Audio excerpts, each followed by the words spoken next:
Well, welcome. I'm Peter Shergold and I head up the Centre for Social Impact, CSI, and welcome in particular to the second year of this series of Yakety Yak interviews with Peter Thompson. And I am delighted that we are beginning the year on such a high note. I think that all of us realise that last year a great deal of the discussion around the third sector was about issues of funding, and in part that was driven by the severe economic downturn. But I think we also recognise that in many parts of the third sector, people are looking for new funding models which can help non-profit organisations and the emerging social enterprises to raise the capital that they need to build themselves up, to develop, to grow scale, and to be able to turn surplus into social benefit and community purpose and public good. And that is a discussion that we really have to continue this year, because it seems to me it's absolutely at the cutting edge of the challenges which we face in the third sector. And that is why I am so delighted that the guest this evening for Yakety Yak is Audette Exel.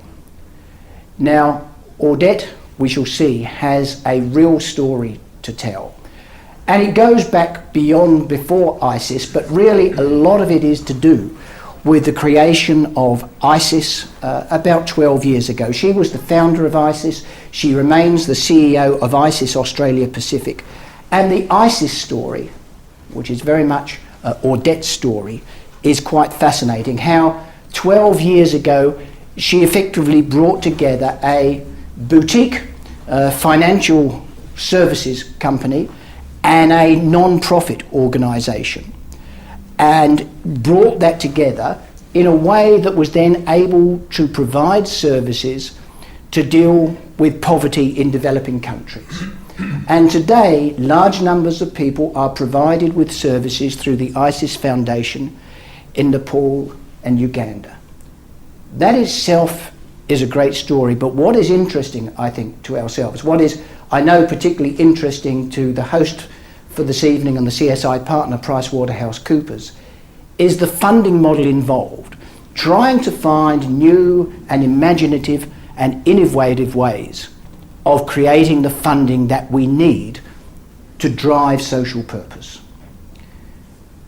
It was in, I think, that the middle of the 1990s that the World Economic Forum recognised Audette as a leader for tomorrow. So I am particularly pleased in Yakety Yak tonight in 2010 to introduce very much a leader for today. So please welcome Audette Exel and Peter Thompson. Well, I must say, it's great to be starting a new series of Yakety Yak. They've been like the best of drawing room conversations. They've been intimate, they've been revealing, and they've created an atmosphere of optimism, I think, and also hope about the role of the third sector. And when Mei Ling Ho put together the research on Audette, I must say it was a real page-turner. As I went from page to page, I thought, I can't believe this. And she did this at that age? Don't I feel like I've led a useless life? So welcome, Audette. Thank you, Peter. To try and position this conversation, I thought it would be worth mentioning to begin with that your signature is in unlikely places. Actually, I think it was one of the saddest things when my dad died was that I didn't get to tell him that this was going to be the case, because my father was quite a characterful left-winger, and I signed the money in Bermuda. I signed the $5 note, so I always thought that he would have enormously appreciated the fact that his daughter was signing the money in a tax-effective offshore jurisdiction like Bermuda. But yes, so it is still on the $5 note, although I'm worried there's going to be a reprint soon, and now I'm no longer there. I think I'll lose that. But and you've also, you have campaigned from high planes quite often. Right. How many times have you jumped out of planes? Just short of 1,000. That sounds like an awful lot to people who aren't skydivers, but in the skydiving fraternity, that's actually just about okay. But I did live and breathe passionately jumping out of aeroplanes for about 16 years. So this is a flavour of the sort of person we're dealing with. Jumps out of planes, signs $5 notes. The ISIS Foundation, let's get a sense of the work that you do. Okay. First thing I'd like to say is ISIS is not just about me, and I think this is really an important thing. I'm always worried that because I was the one with the sort of idea at the start that I take enormous credit for this. ISIS is about an astonishing number of people all over the world who've kind of held hands together to build up this insane vision that maybe I had right at the start. But in essence, the work of the ISIS Foundation is we deliver healthcare and education services to mums and kids in extreme poverty. That's a very broad generalisation for what we do, but we do that in 2 countries, Nepal and Uganda, and we do it with a number of weird specialties. Over 12 years of mistakes and the occasional triumph, we have become specialists in 3 strange things. One is running neonatal ICUs in remote African settings. Our NICU in Uganda is one of the best NICUs in the country, if not the best, which we're hugely proud of. The other is rescuing trafficked kids, residential care of those kids and repatriating them and reconnecting them to their families of origin. We do that in Nepal. And the third real specialty, if we have any specialty, is village by village delivery of alternate technology. So we do solar power, pit latrines, clean drinking water and smokeless stoves. We call that the family of 4. And we do that in areas above 12,000 feet. Well, give us some sense of the scale of this. The scale. We provide service now to about 11,000 people in poverty a year. We run 9 different development projects.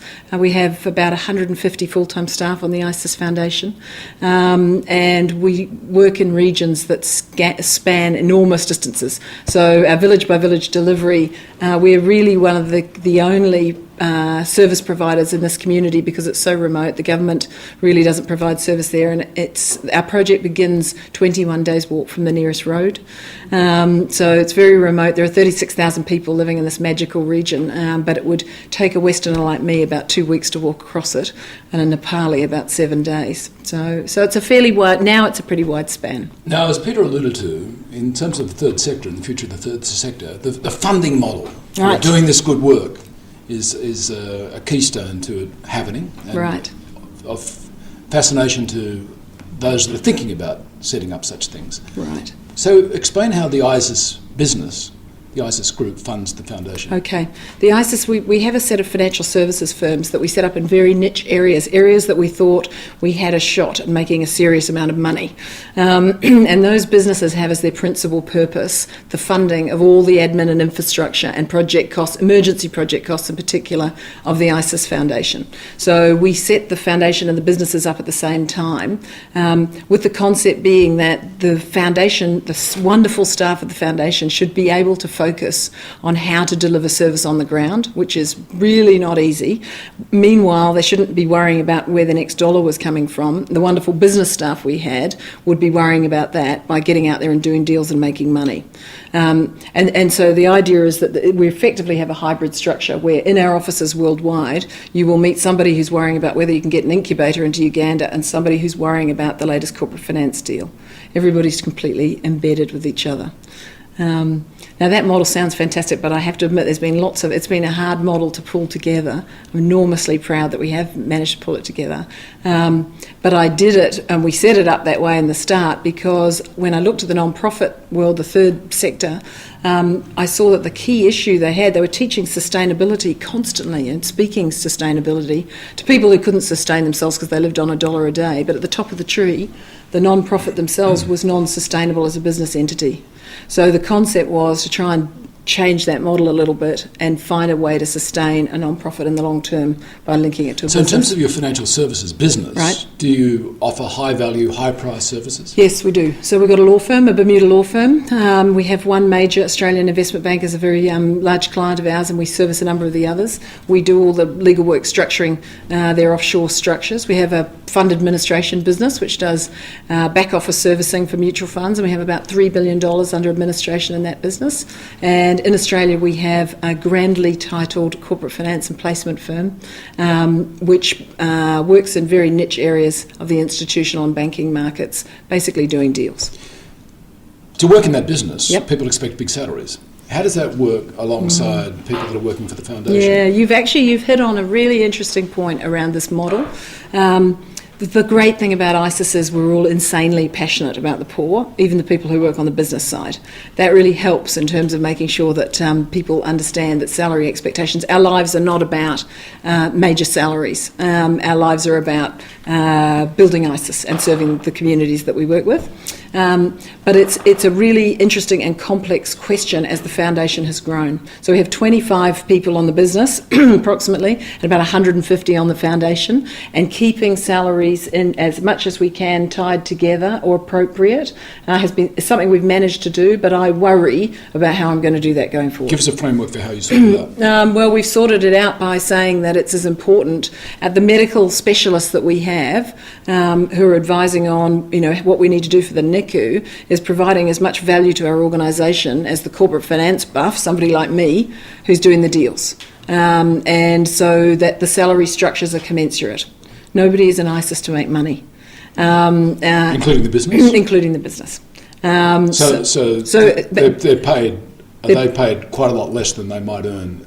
We had a very funny time just recently when I was trying to recruit some people for the business, and I had this fabulous guy come in for an interview, and I loved him. I just loved everything about him. He had all the right skills.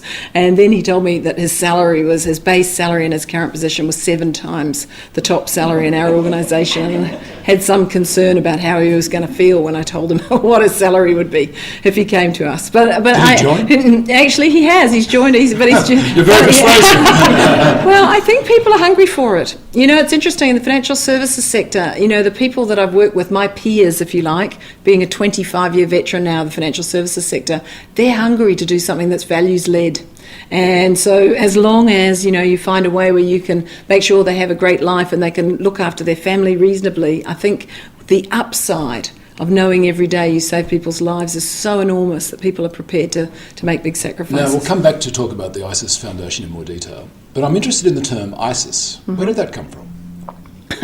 Isis, well, it's actually funny. When we started, Isis is the Egyptian goddess of motherhood. In fact, we had one of those wonderful development moments recently when some of the people that we work with in Uganda who are we are not a faith-based organisation.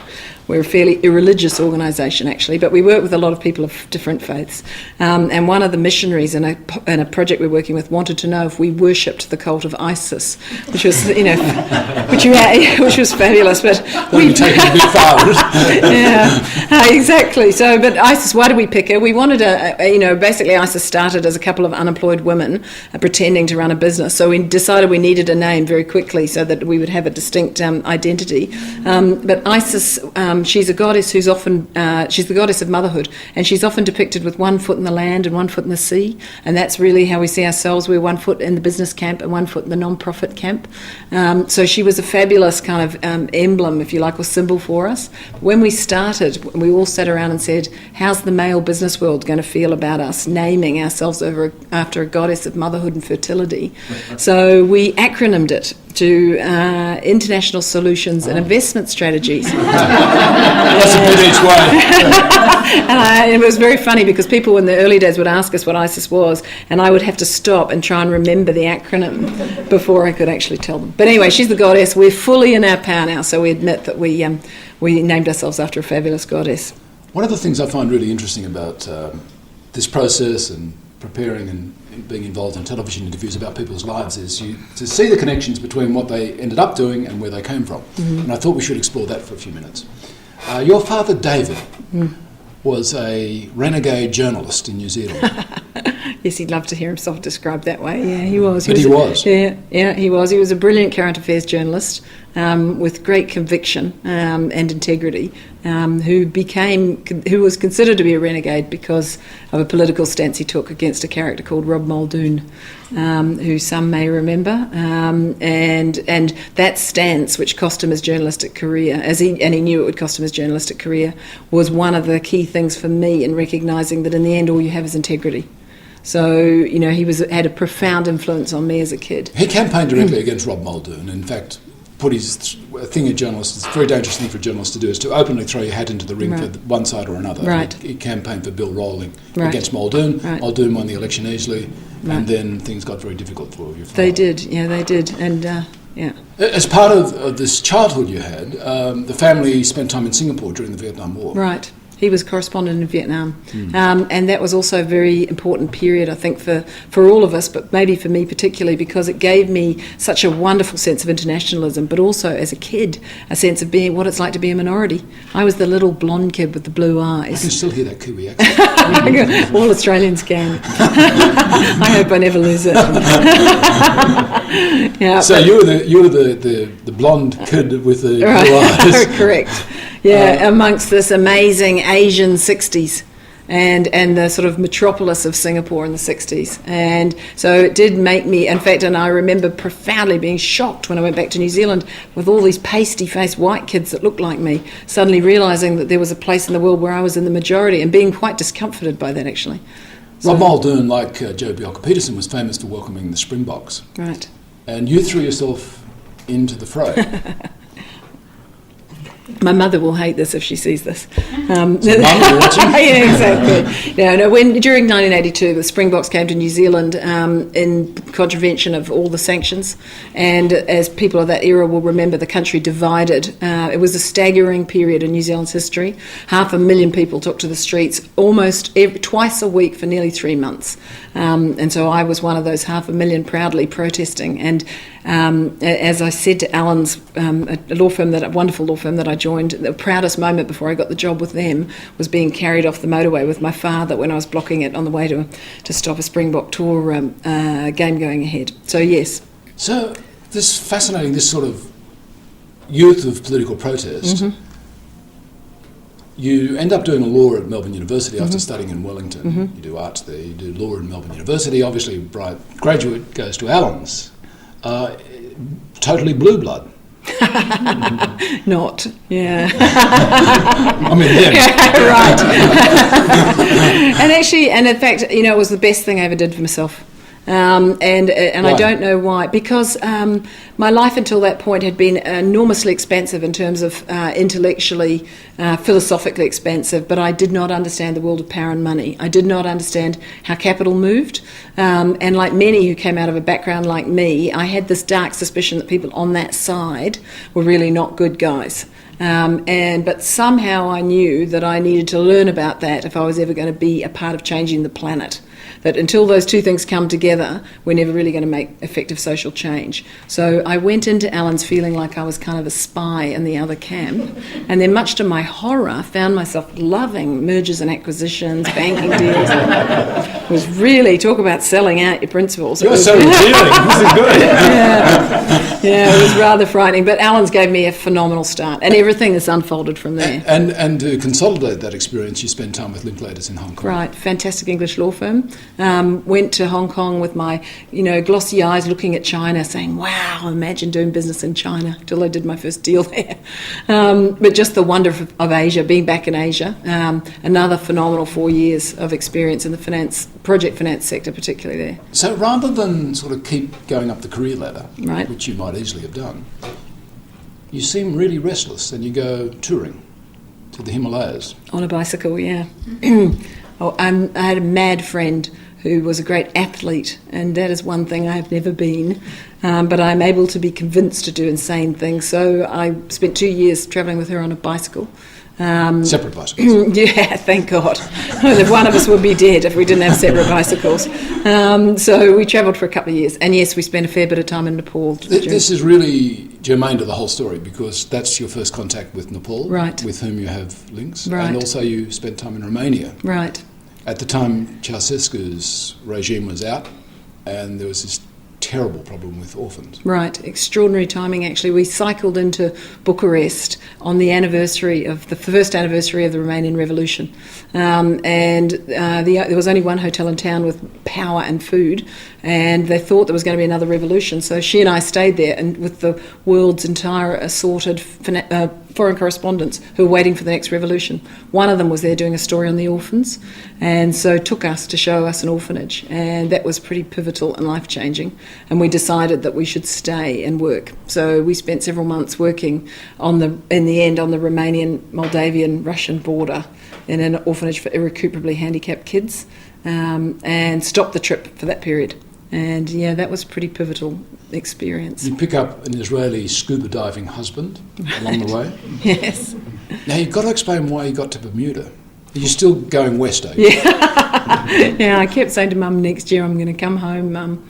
At the end of the bicycle trip, my American Express bill was groaning beyond belief, and I needed a job. Alan's very kindly opened the door for me to come back here. Linklaters had done the same in London, but by then I knew conclusively that I was never going to be an Alan's man. And I had fair enough. I'd done some work in Bermuda. Bermuda is actually the largest reinsurance market in the world. It's a phenomenal jurisdiction to work in, and I was amazingly impressed with Bermuda and the business that it had built. So I thought that'd be a bit of fun. They had no international financial service providers allowed there, so I figured that there'd be opportunity, and so I rang up a law firm that I'd known and said, do you remember me? How about I come and set up your banking department for you? So that's how I ended up in Bermuda, thinking I'd go for a couple of years. And there's a bank called the Commercial Bank of Bermuda. Right. Which is part owned by Barclays. Was. Right. And you persuade someone to buy it. Right. And there's a good story to that too. My little bank. Everyone should run a bank. Run a bank for. Well, actually, I didn't intend to run it. I just wanted it to be resuscitated. It had a political history. It's the Black Bank of Bermuda. It was so the poor bank, people bank right? there. It was set up by the black community, out of a black church, at a time when Bermuda was in full segregation and black people were not able to get access to credit. And Barclays had brilliantly set up their own bank. Convinced Barclays to take a chunk of it, but Barclays had mismanaged it appallingly, and it had 2,500 black Bermudian shareholders who, in my view, were basically being raped, and a lot of staff, fantastic Bermudian staff, was going down the tubes. And so I decided, I kind of went on this one-woman mission to find someone to buy Barclays out, and talked this character into buying it, and then he talked me into running it. So, well, he said he'd buy it if you ran it. Well, no, he said no. Actually, that's not quite right. I did the legal work for him, and he bought it. And on the night he bought it, he turned to me and said, "You talked me into buying this tin pot bloody bank. Now you can run it for me and prove that it will make money." So that's how I got in there. What was your next birthday after that? How old were you? 30.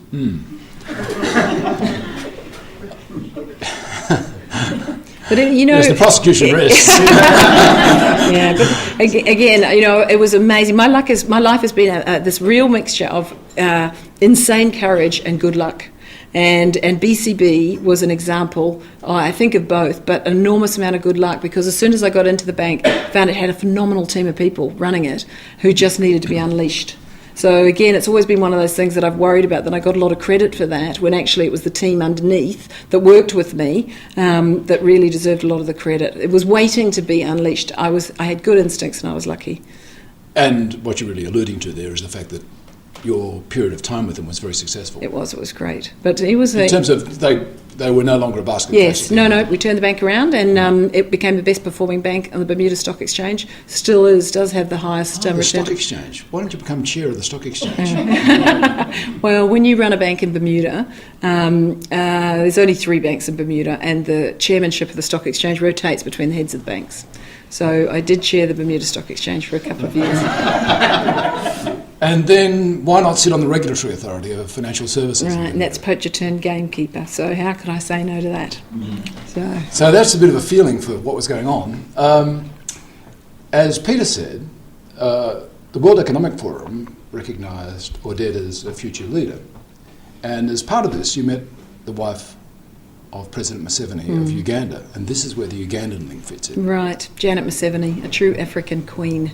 I met her in a coffee shop at Davos. When you go to Davos, you get locked in because there's so many heads of state and people who other people want to blow up, and so you're basically stuck in there from 7 in the morning till 11 at night, and everyone in there is incredibly interesting.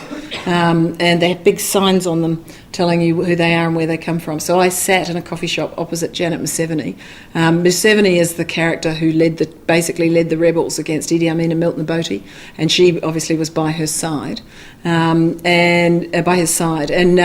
she and I formed this extraordinary friendship, which lasted 3 Davoses. We kept in touch. So I learned about Uganda through her, and at one of the Davoses I said to her, one day I'm going to come and do something with you, for you and your country. And she said, well, when you do that, I will open every door, I will make sure you're safe, I will help you every way that I can. And so then roll forward about 7 years, I rang her up, I got to Kampala and I rang her up and said, remember me, I'm here. Well, you took another sabbatical, didn't you? I did. I'm excellent at taking That's sabbaticals. when you went to Uganda, wasn't it? Well, it wasn't actually. It was a sabbatical of sorts, although it was that was the first year of ISIS. I decided that I knew nothing about development. I was right. Sure, just before we go to that point about what you were learning about development, what was the turning point then? Why did you say enough of the commercial side? Well, not fully, because you're integrating those two things. But why did you think, there's got to be more, I've got to do something else? I think, I was 35, I'd run a publicly traded company, I'd always promised myself I'd use my skills for other people. I'd made a lot of rich people richer. I'd had the most fascinating intellectual journey in the world of finance. It was time.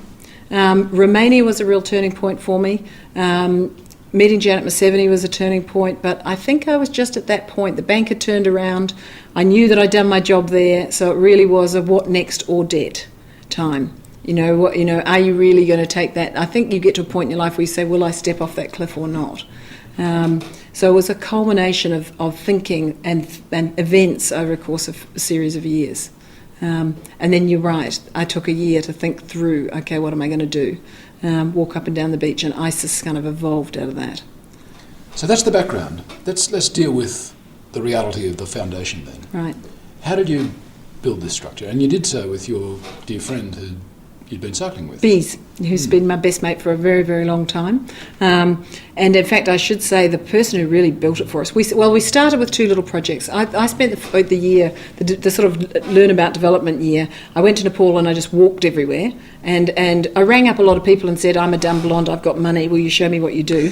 Doors opened everywhere. So I managed to get a look inside all these really interesting charities or non-profits on the ground development organisations. So I spent several months doing that, and then I went to Uganda and I got a 4-wheel drive and I drove around. Same thing, and looking at every clinic, hospital, school, godforsaken place that I could go. And I found the first 2 projects. I decided on the first 2 projects on that trip, 2 tiny wee projects with 2 amazing community leaders. And then I came back to Bermuda to get the business going, to start to make some money to get it funded. Both in Uganda or one in Nepal? One was Uganda, one was Nepal.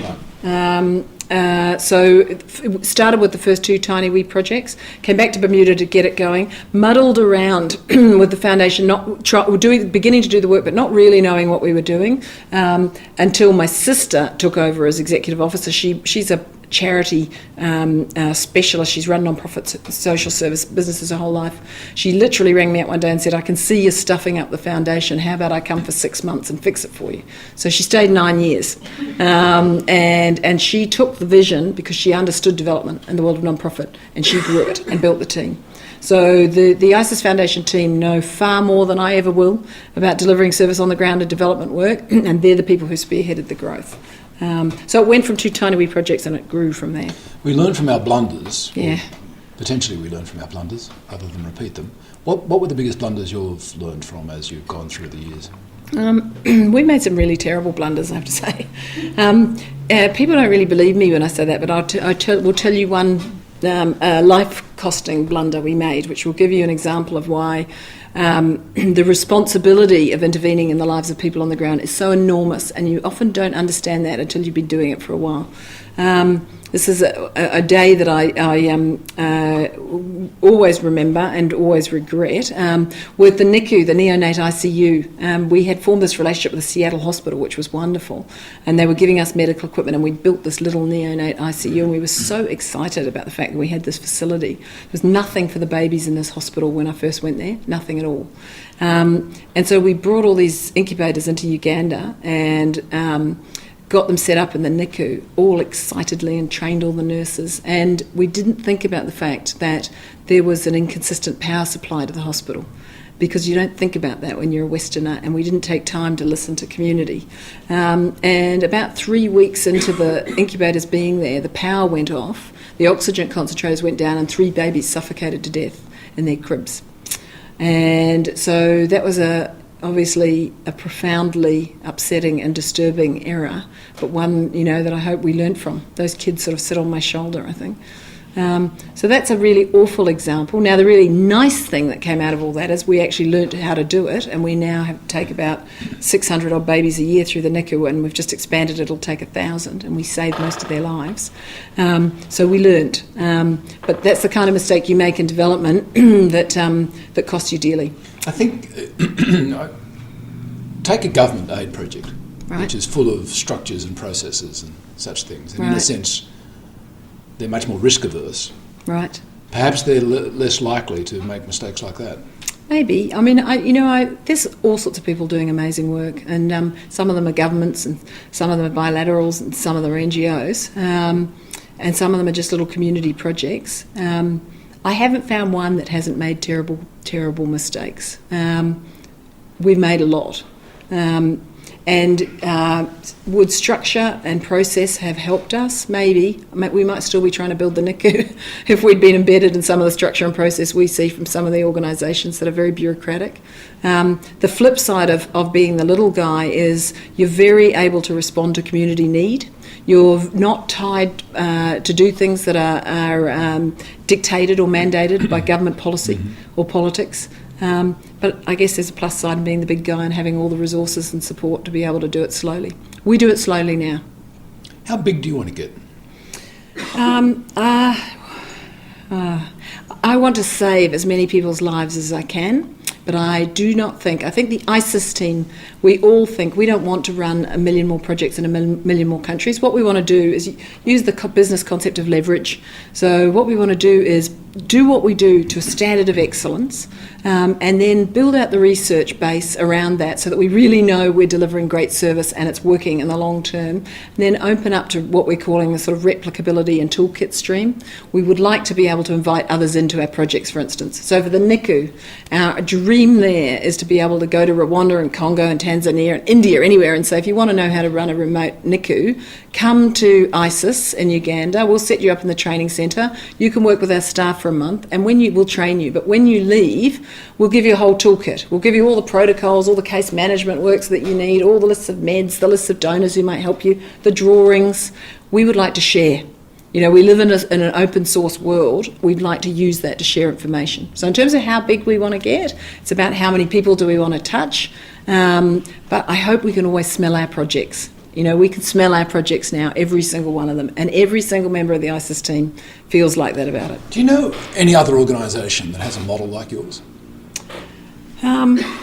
No, but there are lots of others who probably do it better than we do, smarter than we do.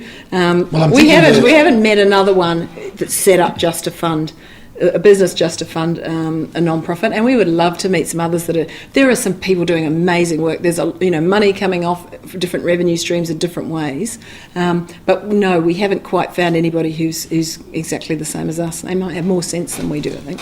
Well, we should wind up in just a moment, but you're living in Australia now. I am, back after 20 years. And what are you doing in Australia? How have you built a platform here? So Australia, we've set up 2 things in Australia. The corporate finance and private placement business is now based here, and I'm running that, and happily managing to successfully do quite a lot of business in Australia in the areas that I focus on. And we've also set the entire head office and central staff of the ISIS Foundation worldwide up here. So we've got 13 central staff here and we've finally managed to get the ISIS Foundation Australia registered. So we actually have our home base now running from Australia. We still have Bermuda, but I get up every day and see the Sydney Harbour Bridge and click my heels together. I'm so happy we made it, and we're able to run it from here. It was a bit of a gamble, but we were ready to come home. I like your mission statement. Right. Through rain, hail and snow, and on those very long, long hot days, we will never stop laughing, and we will never stop having fun at work. That's the bottom line of it. And actually, if you come to ISIS, you'd see we hold true to that. We don't write mission statements and pop them in the filing cabinet. We never forget to laugh, because when you do this kind of work, if you don't laugh, you really can get yourself into kind of quite a bad state. So it's been it's one of the things I love about it. I love going to work. I love the people I work with. It's a total privilege to be a part of ISIS and what I do. So the mission statement kind of catches that. Audette, it's been a pleasure talking to you. Thank you very much. Thank you, Peter. Appreciate it.